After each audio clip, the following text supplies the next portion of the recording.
Assalamualaikum warahmatullahi wabarakatuh. Perkenalkan, nama saya Rima Agus Yulia Rahayu dari kelas 1C, jurusan Pendidikan Guru Sekolah Dasar, Fakultas IFKIP. Di sini saya akan menjelaskan sejarah bahasa Indonesia.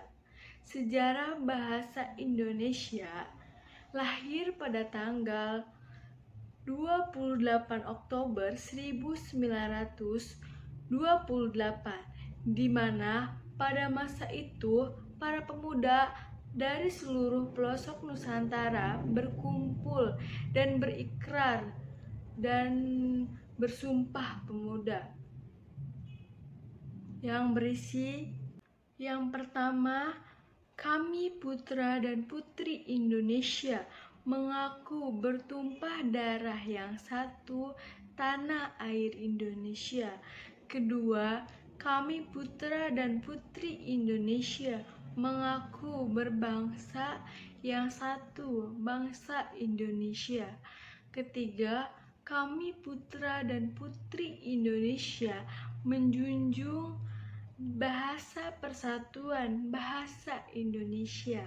Pemuda itulah bahasa Indonesia kemudian dikukuhkan menjadi bahasa nasional pada tanggal 18 Agustus 1945. Bahasa Indonesia menjadi bahasa negara dan terkandung dalam Undang-Undang Dasar 1945. Bahasa yaitu suatu identitas suatu bangsa yang digunakan untuk berkomunikasi dengan bangsa lain, di mana setiap bangsa memiliki bahasa yang berbeda-beda dengan ciri khas dan asal-usul masing-masing. Begitu juga dengan bahasa Indonesia. Sejarah bahasa Indonesia sendiri tidak lepas dari bahasa Melayu. Bahasa Indonesia sangat dinamis sehingga menghasilkan kosakata baru dari penciptaan dan penyerapan. Bahasa daerah atau maupun asing. Salah satu bahasa yang datang dari luar adalah bahasa Inggris, di mana bahasa Inggris adalah bahasa internasional yang digunakan sebagai komunikasi antar bangsa. Yang belajar untuk menguasai bahasa Inggris. Hal ini bertujuan agar mereka tidak buta akan informasi yang ada di dunia ini. Meskipun mempelajari bahasa Inggris itu penting, akan lebih penting jika kita sebagai warga negara Indonesia tetap menjaga, melestarikan, dan membudidayakan bahasa Indonesia. Sejarah bahasa Indonesia sangat erat kaitannya dengan bahasa Melayu. Sejak dulu, bahasa Melayu merupakan bahasa yang digunakan sebagai bahasa perantara atau pergaulan, sehingga dasar bahasa Indonesia berasal dari bahasa Melayu. Awal mulanya adalah ketika Kerajaan Sriwijaya maju ke wilayah Asia Tenggara menggunakan bahasa Melayu kuno sebagai bahasa perantara dengan kerajaan lain. Bahasa Melayu menyebar ke pelosok-pelosok Nusantara bersamaan dengan penyebaran agama Islam serta makin kokoh keadaannya karena bahasa Melayu mudah diterima oleh masyarakat Nusantara. Karena bahasa Melayu digunakan sebagai bahasa gabungan antar suku, antar pulau, antar pedagang, dan antar kerajaan.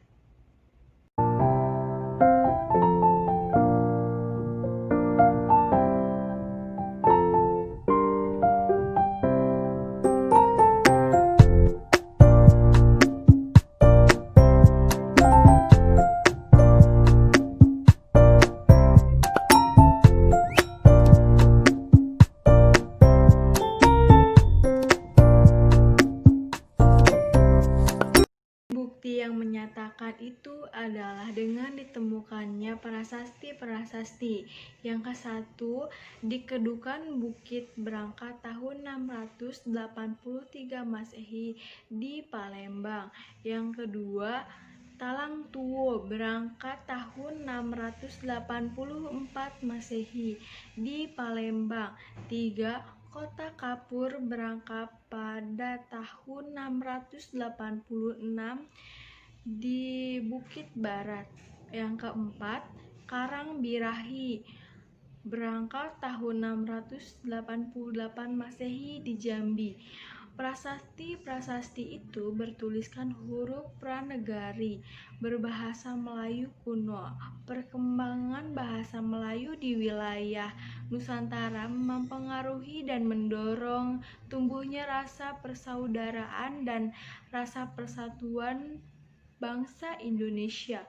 Oleh karena itu, para pemuda Indonesia yang tergabung dalam perkumpulan pergerakan secara sadar mengangkat bahasa Melayu menjadi bahasa Indonesia, menjadi bahasa persatuan untuk seluruh bangsa Indonesia.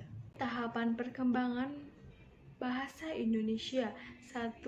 Ejaan Panophijen tahun 1901 pada masa Belanda menjadi penjajah Indonesia. Bahasa yang digunakan sebagai bahasa perantara ialah bahasa Melayu, dan untuk memudahkan orang-orang Belanda dalam berkomunikasi kemudian dibuat pembekuan ejaan oleh Belanda, yaitu Prof. Carles van Ophuijen.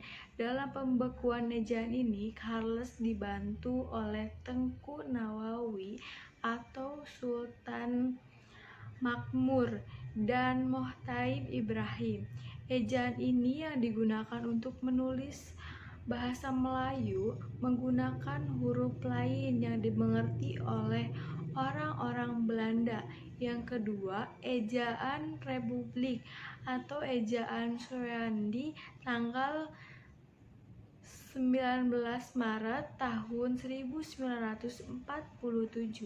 Ejaan ini diresmikan oleh Soeandi yang merupakan seorang Menteri Pendidikan Republik Indonesia.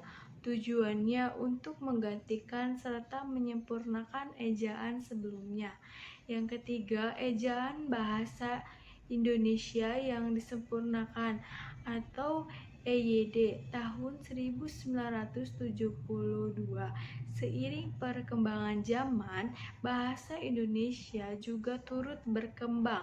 Pada tahun 1972, Presiden Republik Indonesia meresmikan EYD atau ejaan yang disempurnakan. Yang diatur dalam EYD ini yaitu penulisan huruf kapital, huruf miring, kata-kata, tanda baca, singkatan, dan akronim. Yang keempat, ejaan bahasa Indonesia atau EBI tahun 2015. Peraturan Menteri Pendidikan dan Kebudayaan Republik Indonesia Nomor 50 Tahun 2015 menunjukkan peresmian ejaan bahasa yang terkandung pada penyempurnaan EBI, yaitu pada penambahan huruf vokal, diftong, penggunaan huruf kapital pada julukan. Selain itu, huruf tebal pada penulisan tema dan subtema dalam kamus juga dihapuskan dalam ejaan EBI. Dari pembahasan ini dapat disimpulkan bahwa sejarah bahasa Indonesia bersumber dari bahasa Melayu. Bahasa Indonesia secara sosiologis resmi digunakan sebagai bahasa persatuan pada tanggal 28 Oktober 1928. Namun, secara yuridis, bahasa Indonesia diakui setelah kemerdekaan Indonesia, yaitu pada tanggal 18 Agustus 1945 bahwa bahasa Melayu diangkat menjadi bahasa Indonesia karena bahasa Melayu telah digunakan sebagai bahasa pergaulan atau lingua franca di Nusantara, dan bahasa Melayu sangat sederhana dan mudah dipelajari serta tidak memiliki tingkatan bahasa. Dari pembahasan ini dapat disimpulkan bahwa sejarah bahasa Indonesia bersumber dari bahasa Melayu. Bahasa Indonesia secara sosiologis resmi digunakan sebagai bahasa persatuan pada tanggal 28 Oktober 1928. Namun, secara yuridis, bahasa Indonesia diakui setelah kemerdekaan Indonesia, yaitu pada tanggal 18 Agustus 1945, bahwa bahasa Melayu diangkat menjadi bahasa Indonesia karena bahasa Melayu telah digunakan sebagai bahasa pergaulan atau lingua franca di Nusantara, dan bahasa Melayu sangat sederhana dan mudah dipelajari serta tidak memiliki tingkatan bahasa. Sekian dari saya, kurang lebihnya mohon maaf. Wabillahi taufiq walhidayah. Wassalamualaikum warahmatullahi wabarakatuh.